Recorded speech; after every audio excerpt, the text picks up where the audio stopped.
네, 안녕하세요. 여러분, 반갑습니다. 반가운데 너무 덥죠? 안녕하신지 모르겠어요. 네, 전혀 안녕하지 않았고요. 그래도 이 무더운 날씨에도 예배 자리에 오신 여러분을 환영합니다. 우리 각자의 자리에서 예배하면서 나아갔으면 좋겠습니다. 같이 찬양하실게요.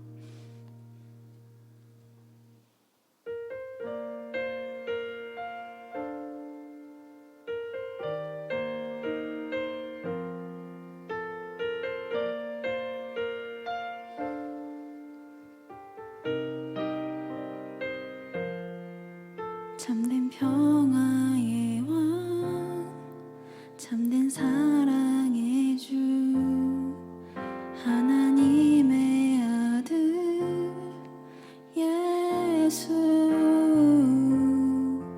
벽을 허무시고 하나 되게 하신, 나를 위해 오신 예수.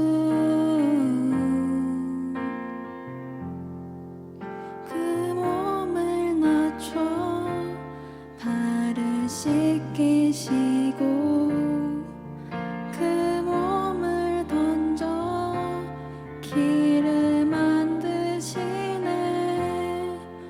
두 팔을 벌려 나를 안으시고 생명의 길로 나를 오라시네. 예수여, 예수여,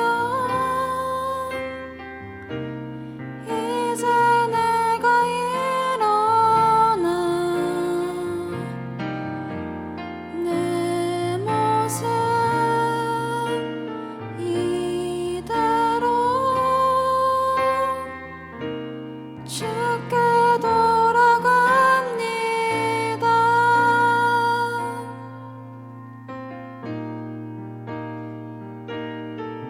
참된 평화의 왕, 참된 사랑의 주, 하나님의 아들 예수,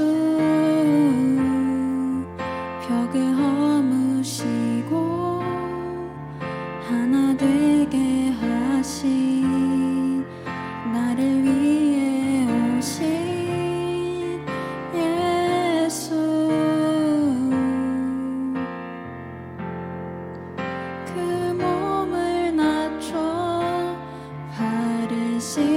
씻기시고 그 몸을 던져 길을 만드시네.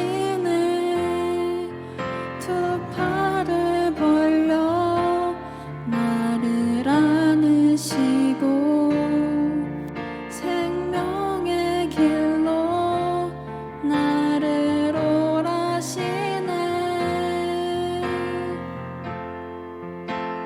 예수여,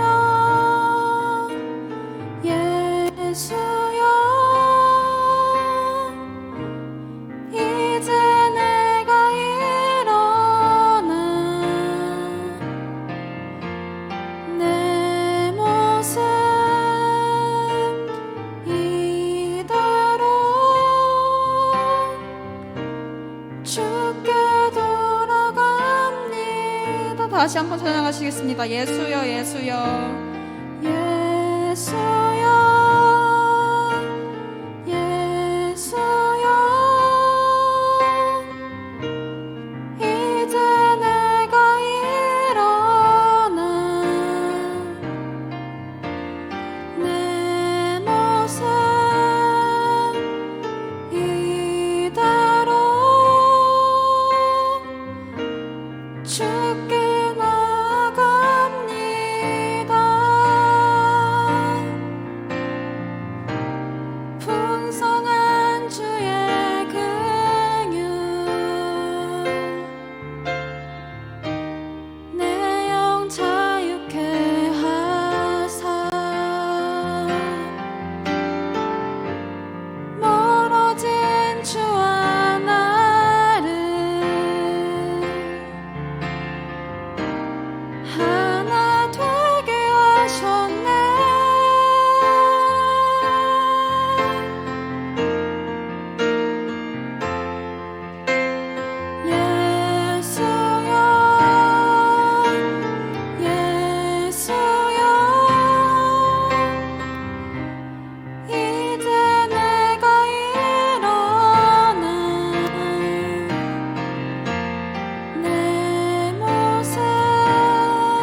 주를 따라갑니다.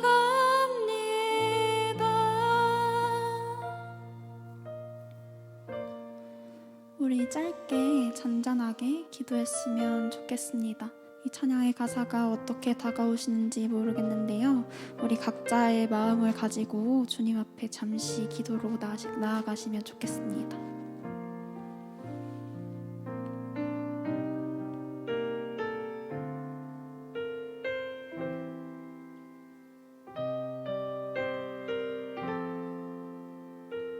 네, 제가 기도할게요.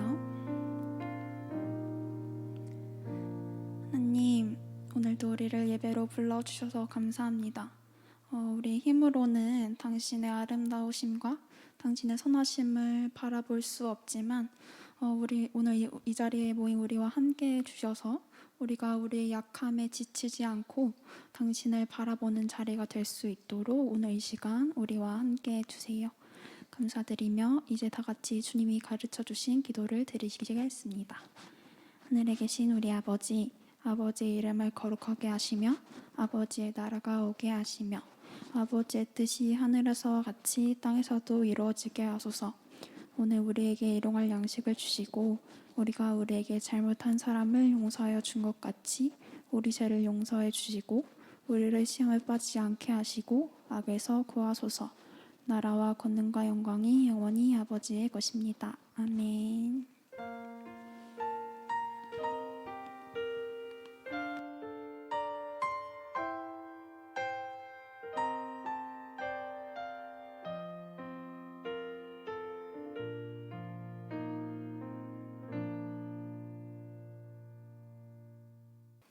여러분 반갑습니다. 저 휴가를 마치고 돌아왔네요. 휴가를 마치고 왔는데 아무도 없어요. 작년에도 이랬던 것 같습니다. 제가 휴가를 갔다 왔더니 아무도 없게 됐어요. 제가 휴가만 가면 이런 일들이 발생하는 것 같아요. 휴가를 가지 말아야 될까 봐요. 그건 못하겠네요. 예, 광고를 좀 드리도록 하겠습니다. 특별히 있었던 광고마저 없어지는 그런 상황이죠. 예, 사회적 거리두기 4단계가 2주간 또 연장되었습니다. 그래서 오늘 그리고 다음 주, 다다음 주까지, 그러니까 8월 8일 주일 예배까지의 모든 행사들과 프로그램들이나 모든 것들은 어쨌든 공식적으로는 다 비대면으로 온라인으로 진행되게 됩니다. 예배도 마찬가지겠죠. 여러분 각 가정에서 온라인으로 함께하는 그 시간을 좀 마음을 모아서 함께 잘 지켜나갈 수 있으면 좋을 것 같습니다. 지치는 여름, 지치는 코로나 우리를 너무 지치게 하지만은 한번 힘내서 또 견디어내 봅시다. 예, 또 청소년부 여름 특별 예배가 원래 8월 13, 14일로 계획돼 있었는데 준비할 수 있는 시간이 없잖아요. 8월 8일까지면. 그래서 미뤄집니다. 9월 24, 25일로 일단 미뤄집니다. 9월 24, 25일은 사실 추석 연휴 뒤쪽이에요. 그래서 여러분 아마 재량 휴일 및 해가지고 놀고 있을 건데 그때 함께 잘 모여서 즐거운 시간 가질 수 있으면 좋을 것 같아요. 9월 24, 25일 이때 모일 수 있겠죠? 윤시원 쌤? 당연하다는데요.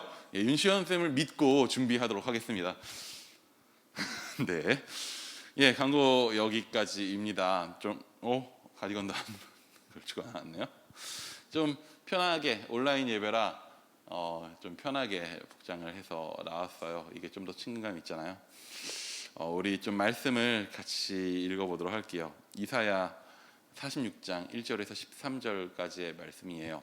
여러분 각자 자리에서도 성경책을 갖고 계신 분들은 꼭 찾아서 같이 보실 수 있으면 좋을 것 같아요.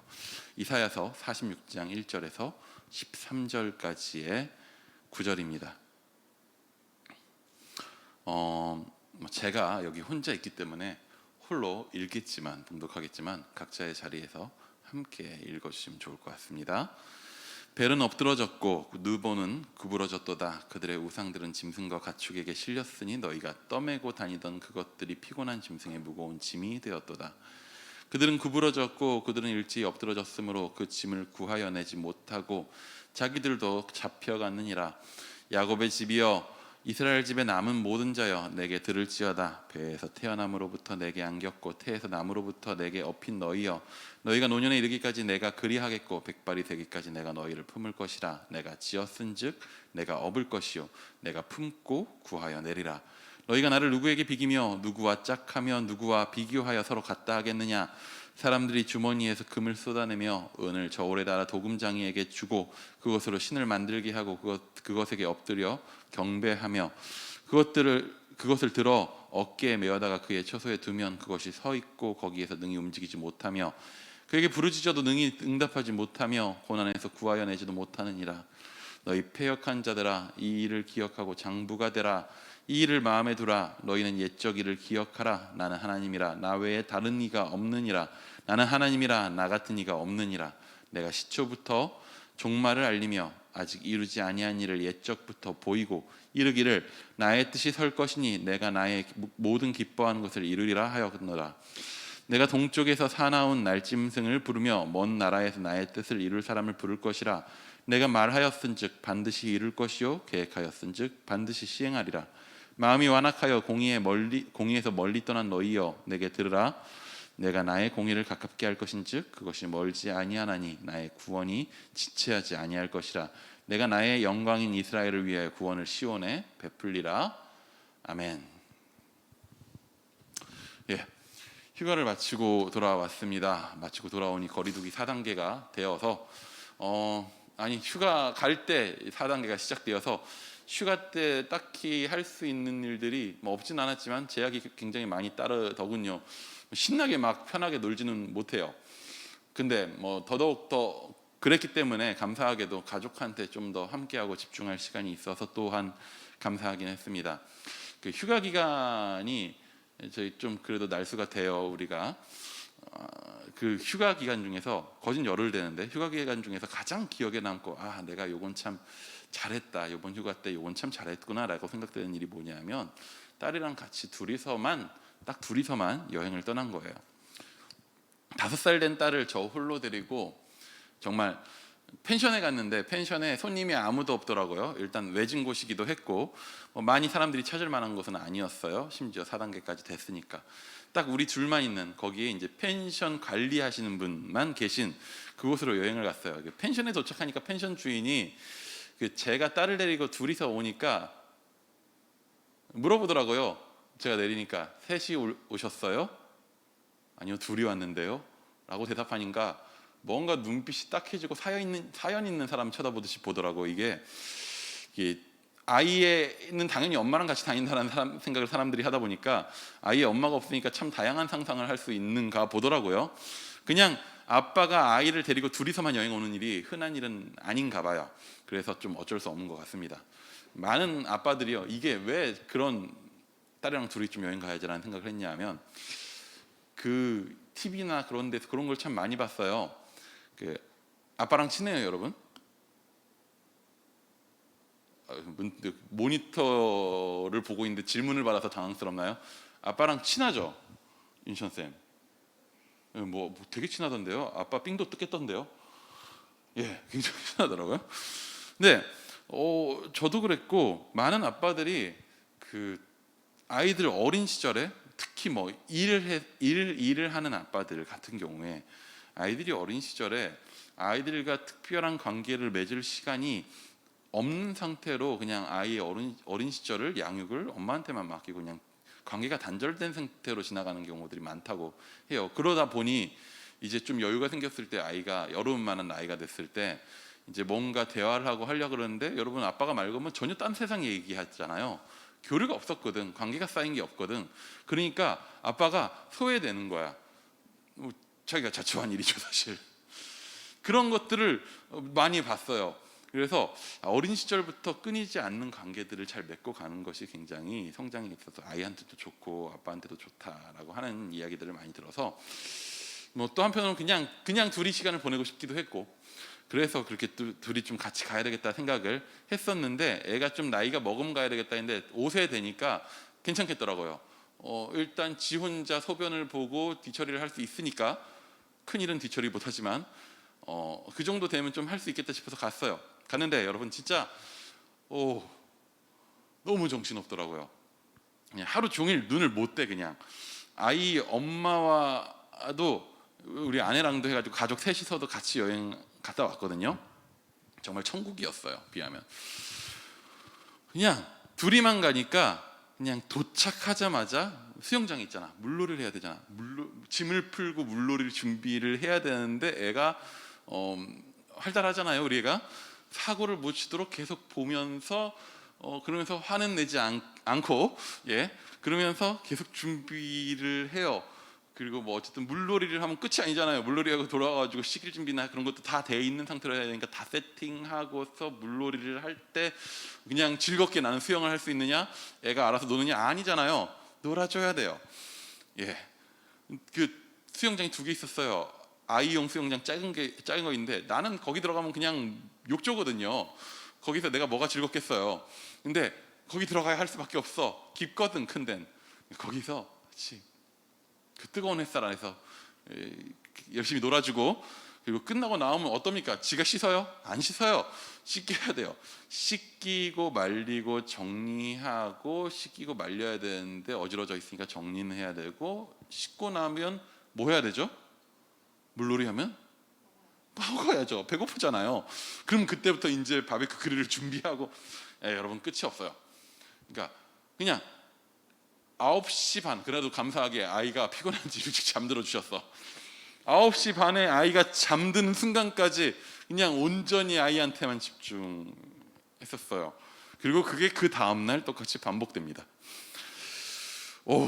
빡셌지만 근데 정말 감사한 건, 그렇게 여행을 하고 갔다 오니까 제가 우리 딸이랑 안 친한 건 아닌데도 불구하고 훨씬 친해졌다라고 좀 느꼈어요. 전 되게 좋더라고요. 물론 여전히 둘이만 여행하고 있을 때 애가 잘 때 이제 엄마를 그리워하는 거는 어쩔 수 없지만, 저와 제 딸 사이에 뭔가 좀 더 깊은 무언가가 생겼다라는 걸 더 좀 느꼈어요.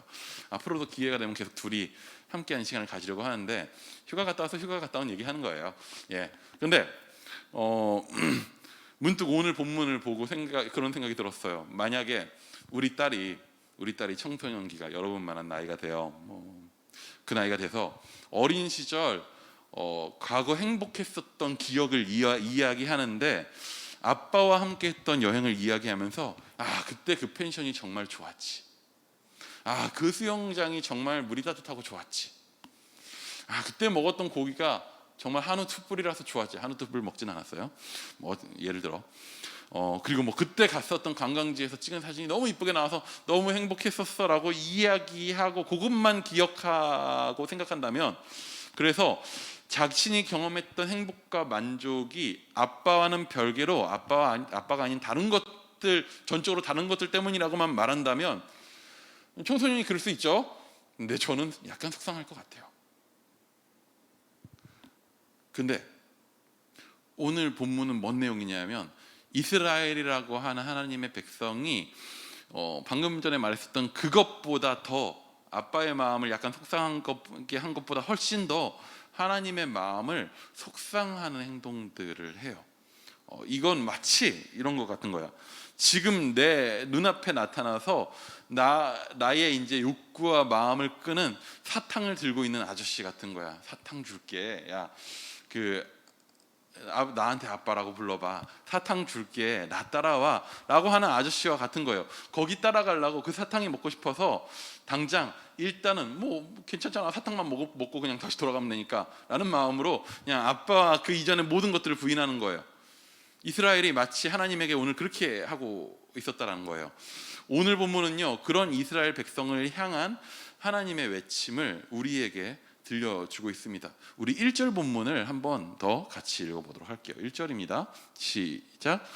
벨은 엎드러졌고 느보는 구부러졌도다. 그들의 우상들은 짐승과 가축에게 실렸으니 너희가 떠매고 다니던 그것들이 피곤한 짐승의 무거운 짐이 되었도다. 여러분, 벨이 누구냐, 느보가 누구냐, 이 엎드러지고 구부러진 애들이 누구냐 하면요, 바벨론이라고 하는 당시 가장 큰 거대한 제국, 모든 것들을 삼켰었던 거대한 제국의 신들이에요. 이스라엘은요 당시에 바벨론한테 멸망당했어요. 그리고 포로로 잡혀가서 이곳저곳에 바벨론 땅에 이곳저곳에 흩어지게 됐죠. 그들이 이제 포로로 잡혀가서 포로로 흩어진 땅에서 만나게 된 신들, 그 땅의 신들, 그 나라의 신들이 바로 벨과 느보였던 거죠. 당시 이 고대에는요, 전쟁이라고 하는 것은요, 그냥 각 민족의 신들 간의 대결로 봤었던 시절이에요. 각 민족 간의 대결은 누구 신이 더 강하냐를 따지는 그런 대결로 봤었단 말이에요. 그런 시대에 이스라엘에게 있어서 자기 민족의 멸망은요, 자신들이 신으로 섬겼던 여호와 하나님의 패배를 의미하기도 했던 거예요. 스스로 느끼기에는. 그리고 그것은 자신들을 잡아온 바벨론의 신들, 아까 말했었던 벨과 느보의 승리를 말하는 것이기도 한 거죠. 잡혀온 그곳에서 어쨌든 그들은요, 선택해야 돼요. 자기가 됐든 타이가 됐든 바벨론의 신들을 섬기는 문화 속에 살아가야 하게 됐단 말이죠.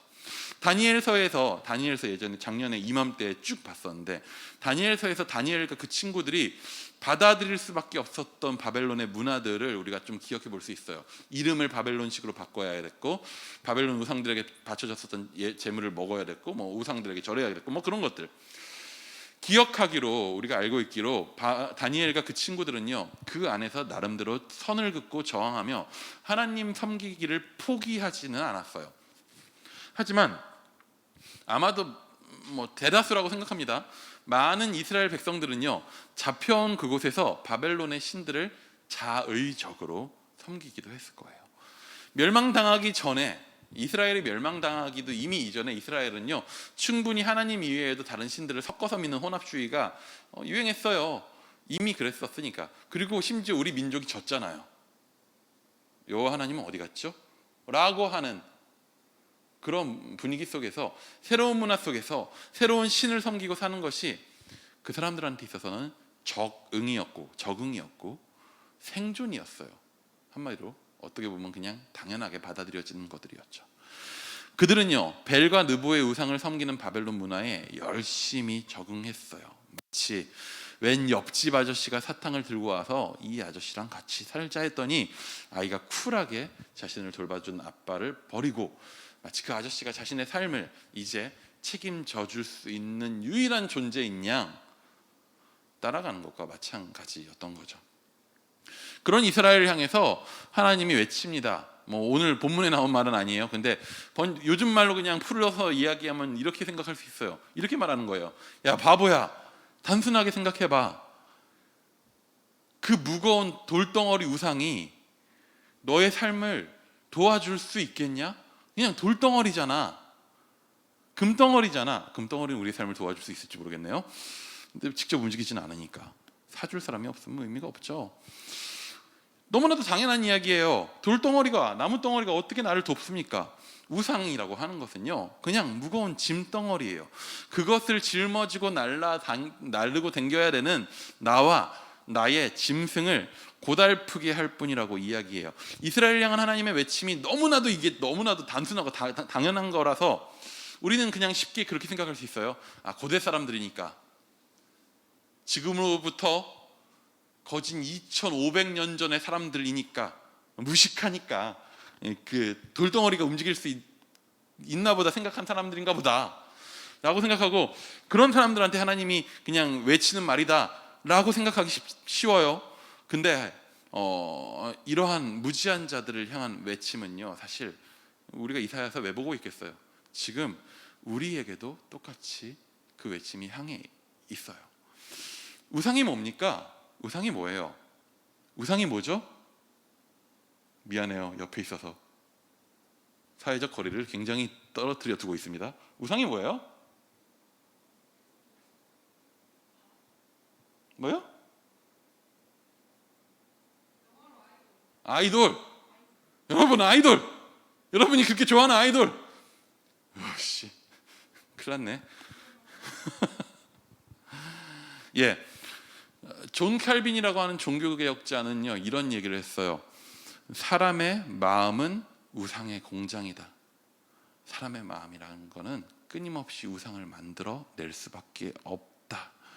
뭐냐면요, 사람의 마음은 끊임없이 뭘 만들어내냐? 내가 오늘 살아가기 위해서 필요한 의지할 것, 내가 의지해낼 무언가, 뭐라도 붙잡고 있어야 돼. 안 그러면 미칠 것 같잖아요. 공부를 우리가 미친 듯이 하는 이유도 성적이 잘 나와야지 내가 살아낼 수 있을 거라고 하는 어떠한 마음이 있는 거 아니에요. 공부 자체가 즐거워서 하는 사람 있어요? 저는 공부 자체가 아닙니다. 대학 때는 그랬어요. 예, 고등학교 때는 전혀 안 그랬어요. 그래서 안 했어요. 예, 죄송합니다. 여러분 하세요. 안 하는 말 아니에요. 예, 의지할 무언가가 없으면요, 그래서 거기에 뭔가 애쓸 무언가가 없으면요, 사람은요 불안해서 못 살아요. 그래서 무언가 계속 만들어내야 돼. 우상이 있어야 돼. 사람은 어쩔 수가 없어요. 왜냐? 피조된 존재로서, 만들어진 존재로서 창조하신 분과 단절되다 보니까 생명을 공급받을 것이 명확치가 않아서 끊임없이 불안해하는 존재란 말이에요. 어떤 사람들은 그런 말을 해요. 나는 내 주먹을 믿고 산다. 여러분, 뭐 그렇게 센가? 주먹을 믿고 산다고 하지만요, 정확히 말하면 그 주먹으로 자신을 생존시킨다라기보단 그 주먹으로 무언가 내가 의지할 수 있는 것을 잡을 수 있는 힘이 나에겐 있다라고 하는 정도인 거예요. 그 이상이 되긴 힘들어요. 내 능력 의지한다는 거, 내 능력을 가지고 무언가 붙잡을 수 있는 힘이 나에게 있다라는 것밖에 안 되잖아요. 그리고 무언가를 의지하는 마음은요, 당장에 나의 욕망을 채워줄 수 있다고 말하는 것들과 눈에 보이는 무언가로 나를 실제로 유혹하는 것들에 굉장히 끌려요.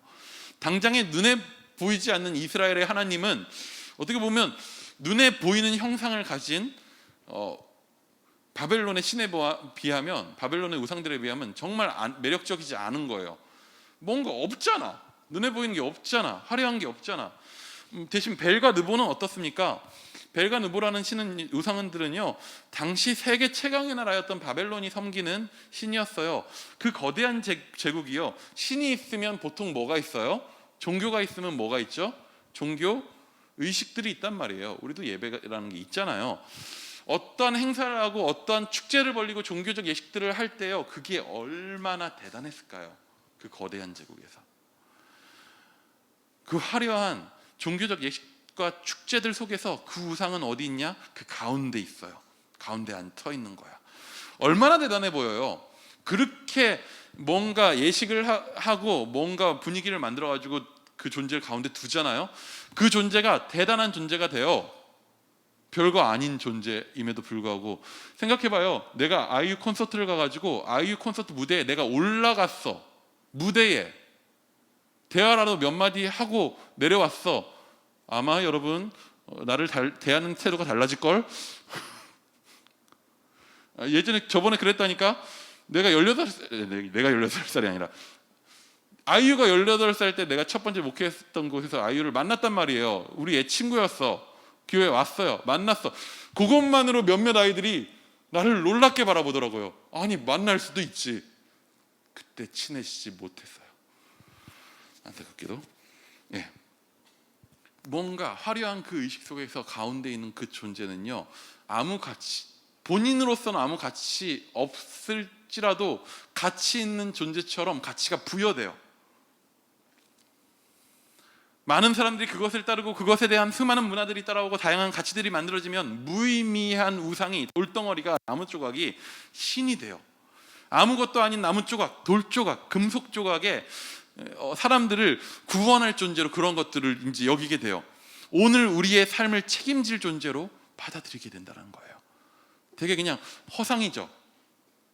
거짓된 가치를 부여한 거죠. 근데 여러분, 이러한 우상은요, 고대 세계에만 존재하지 않아요. 별다를 게 없어요. 금속 조각, 종이 조각에 우리는 미쳐요. 그렇잖아요. 금속 조각, 종이 조각.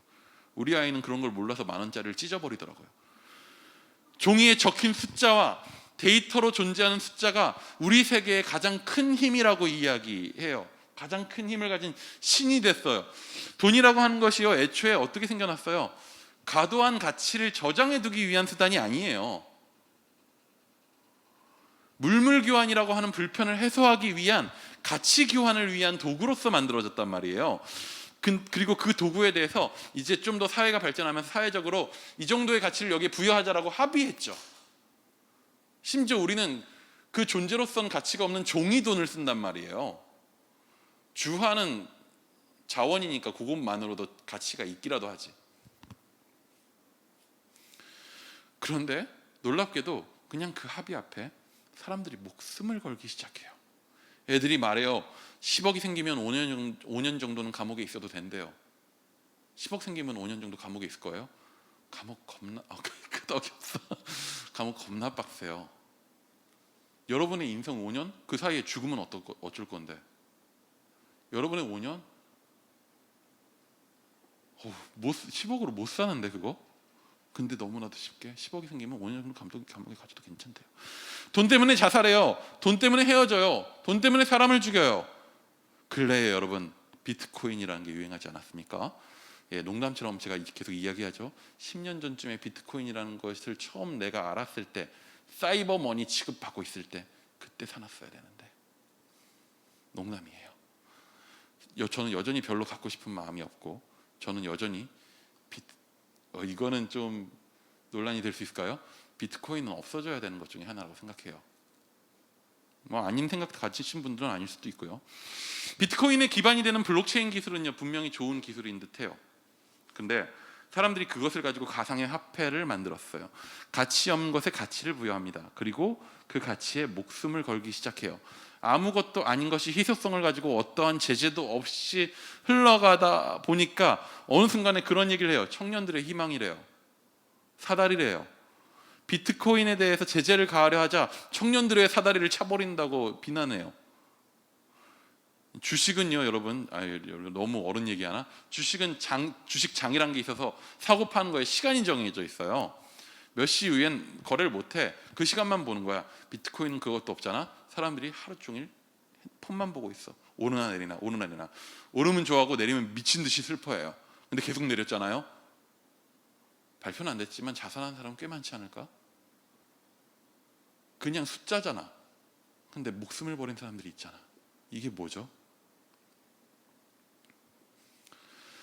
우리는 끊임없이 그런데 마음을 뺏겨요. 우리는 사실 인정해야 해요. 나는 아니야 라고 말할 수 없습니다. 우리는 인정해야 돼요. 우리는 우상 공장이에요. 비트코인 아니더라도 세상이 우리에게 제시할 수 있는 수많은 우상들에게 마음을 뺏기고 그 우상을 위해서 살아가게 돼요. 하나님은 그런 우리를 향해서 말씀하십니다. 우리 7절 한번 같이 읽어볼게요. 7절입니다. 시작. 그것을 들어 어깨에 메어다가 그의 처소에 두면 그것이 서 있고 거기에서 능히 움직이지 못하며 그에게 부르짖어도 능히 응답하지 못하며 고난에서 구하여 내지도 못하느니라. 우리가 그렇게도 갖기에 원하고 애쓰는 그 모든 어떠한 것도 궁극적으로 우리를 구원해내지 못해요. 그 어느 것도 영원하고 참된 행복 따위는 주지 않아요. 그것을 쫓는 우리의 마음은 다 경험해봤죠? 얻지 못하고 쫓아다닐 때 그 마음 끊임없이 지치고 괴롭죠. 얻지 못해서 지쳐서 갖지 못해 불행하죠. 혹은 가졌습니다. 행복이 얼마나 가는가? 그 행복은요 결코 우리를 온전한 만족함으로 인도하지 못해요. 우리의 삶은요 그런 걸로 만족될 수 있는 게 아니에요. 우리가 끊임없이 그런 걸 요구하고 원할 뿐이죠. 우리는요 옛적 일들을 기억함으로 우리가 붙잡아야 할 것이 무엇인지 다시 한번 살펴야 됩니다. 우리 3, 4절 한번 같이 읽어볼게요. 3절에서 4절입니다. 시작. 야곱의 집이여 이스라엘 집에 남은 모든 자여 내게 들을지어다.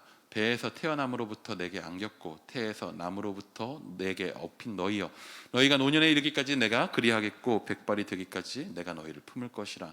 내가 지었은즉 내가 업을 것이요 내가 품고 구하여 내리라. 희윤이를 데리고 여행을 가서 둘만의 시간을 보내다가 둘째 날이었네요. 문득 뭔가가 떠올랐어요. 생각이 뭐냐 하면 제가 과거 몇 번의 설교에서 우리 아빠에 대한 이야기를, 제 아빠, 돌아가신 우리 아빠에 대한 이야기를 한 적이 있는데 뭐 종합해 보면 한마디로 못된 분이죠. 예, 아들에게 친절하지 않고 모범이 되지도 않았고 가족에게 참 많은 상처를 주시기도 하셨죠. 여러분, 그 아빠가 저와 둘만 여행한 적이 있을까요? 문득 그 생각이 들었어요. 근데 의도하진 않았지만 있더라고요. 어떤 일 때문에 시골을 갔어요. 어떤 일 때문에 정확히는 시골 집 공사를 새로 해가지고 새로 지어서 새로 짓고 나가지고 이것저것 필요한 것들 때문에 시골을 가게 됐는데 그때 초등학생 때예요. 많이 어릴 때예요. 어렴풋이 그냥 기억이 나요. 그때 아침에 아빠랑 둘이서 그 시골 산을 그냥 올라갔었던 기억이 문득 떠오르더라고요. 무슨 내용을 대화했는지 모르겠어요. 어떤 내용을 대화했는지는 잘 모르겠어요. 근데 확실한 건 그 시간이 문득 떠오르면서 과거는 워낙 망각이 되긴 하지만 그 시간이 떠오르니까 저한테는 그 시간이 참 따뜻했던 시간으로 남아 있더라고요. 정을 느꼈던 시간. 생각해 보면요, 그때 아빠가 손도 다쳤어요.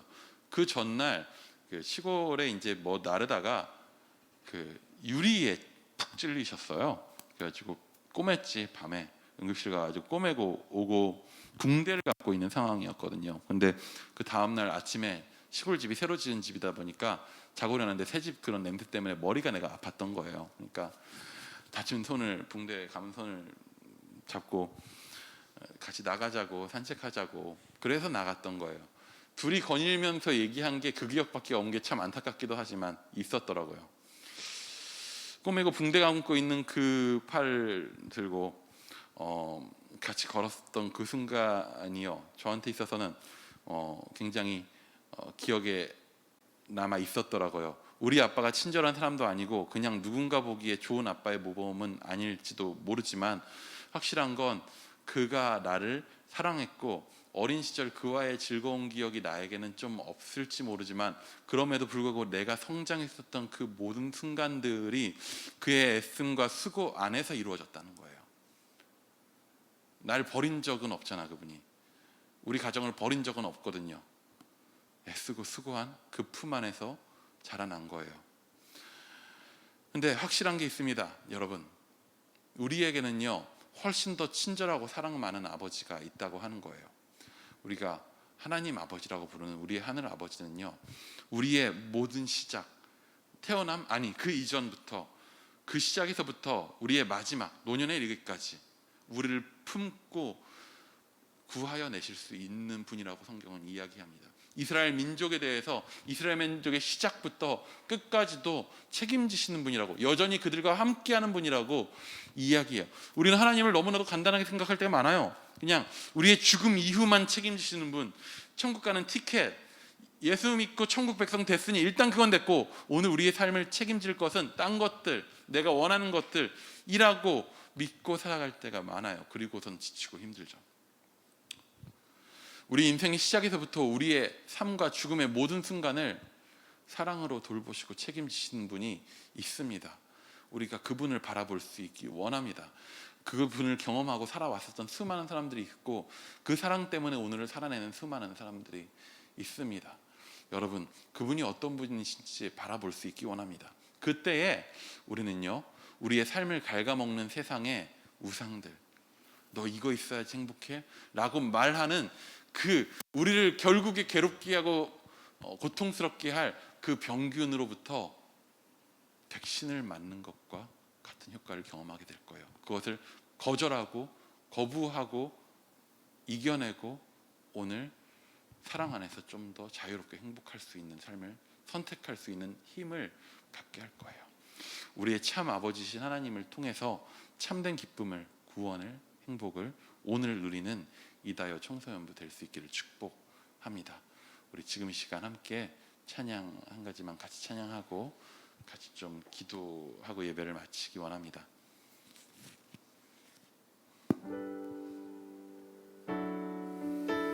우리를 아시고 우리를 돌보시고 우리의 삶을 책임지시는 그분을 이 노래의 가사 하나하나로 좀 고백하기 원합니다.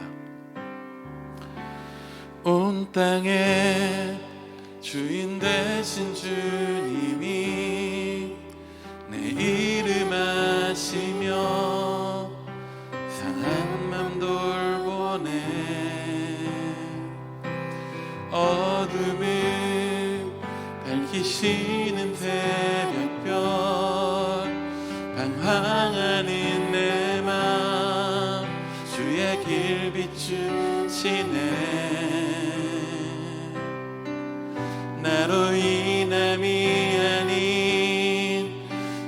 행하신 일로 나의 행함이 아닌 오직 주로 인하여 나는 오늘 피었다 지는 이름 없는 꽃과 같네. 바다에 이른 파도 안개와 같지만 주는 나를 붙드시고 부르짖음 들으시며 날 기하라시네. 주님은 나의 죄를 보시고 사랑의 눈으로 날 일으키시네. 바다를 잠잠하게 하시듯 내 영혼의 폭풍 고요케 하시네. 나로 인함이 아닌 주가 행하신 일로 나의 행함이 아닌 오직 주로 인하여 나는 오늘 피었다 지는 이름 없는 꽃과 같네. 바다에 있는 파도 안개와 같지만 주는 나를 붙드시고 부르짖음 들으시며 날 기하라시네.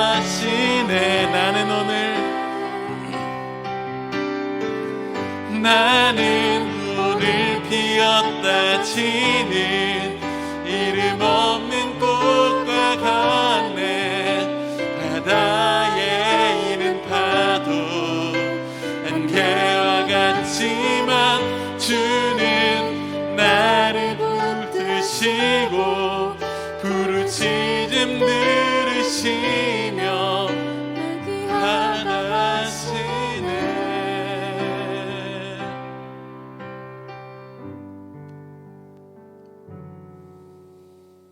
끊임없이 애쓰고 치열하고 부딪히고 싸우고 하는, 치열한 것이 나쁜 것은 아닙니다. 하지만 그것을 의지하고 무언가를 의존해서 거기에 달려갈 때 우리의 인생은 고달프고 괴롭고 지칠 수밖에 없습니다. 매일매일 그렇게 살아가고 있진 않습니까, 여러분? 우리를 부르시는 모든 것을 준비하고 우리를 그 사랑으로 품으시는 하나님이 계십니다. 우리가 치열하게 살아갈지라도 그 품 안에서 쉼을 얻기 원합니다. 나를 사랑하시는, 나의 삶을 책임지시는, 나의 안개와 같은, 바다에 있는 파도 같아서 쉬이 사라지는 그런 짧은 우리의 인생의 그 모든 것들을 귀하다고 여기시고 사랑하시고 품고 책임지시고 인도하시는 분이 우리의 아버지입니다. 우리가 지금 이 시간 기도하고 고백할 때 그 아버지를 보는 눈을, 그 믿음을 의지하는, 그분을 부르짖는, 그분을 찾는, 그분 안에 살아갈 수 있는, 그분의 사랑 안에 거할 수 있는 그런 믿음을 달라고, 그분을 찾게 해달라고, 그 사랑 안에 살게 해달라고 지금 이 시간 함께 잠시 기도하며 나아가기 원합니다. 기도하시겠습니다. 주님 아버지, 주의 사랑 안에, 오직 주의 사랑 안에, 오직 주의 그 만족 안에 나를 채울 수 있다라고 하는 수많은 것들 말고 그 모든 것들을 밀어두고 지금 잠시 주의 사랑 안에 머무르기 원합니다. 나를 사랑한다 말씀하시는 그 사랑 안에 머물기 원합니다. 사랑받고 싶어서, 인정받기 싶어서 끊임없이 애쓰고 수고했었던 그 모든 것들을 내려놓고 오늘 나를 사랑한다 하시고 나를 품으시는 그 은혜 안에, 그 품 안에 내가 안고 오늘 살기 원합니다.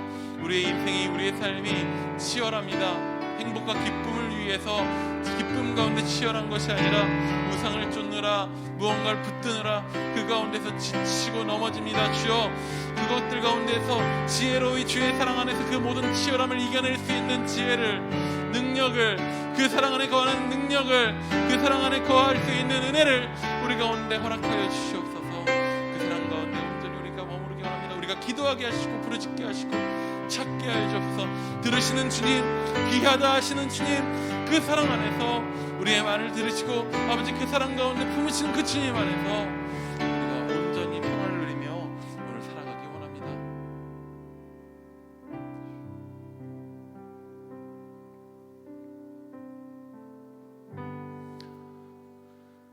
지금은 우리 주 예수 그리스도의 은혜와 하나님 아버지의 놀라우신 사랑과 성령님의 교통하심이 주를 찾고 부르짖고 그 아버지의 사랑 안에 머물기 원하는 짐짝 같은 우상들을 내려놓고 참신 되신 하나님 아버지 안에 엎혀 살기 결단하는 우리 이다요 청소년부 모든 지체들 위해, 우리 동역자들과 선생님들 위해 지금부터 영원토록 함께 하시기를 간절히 축원하옵나이다.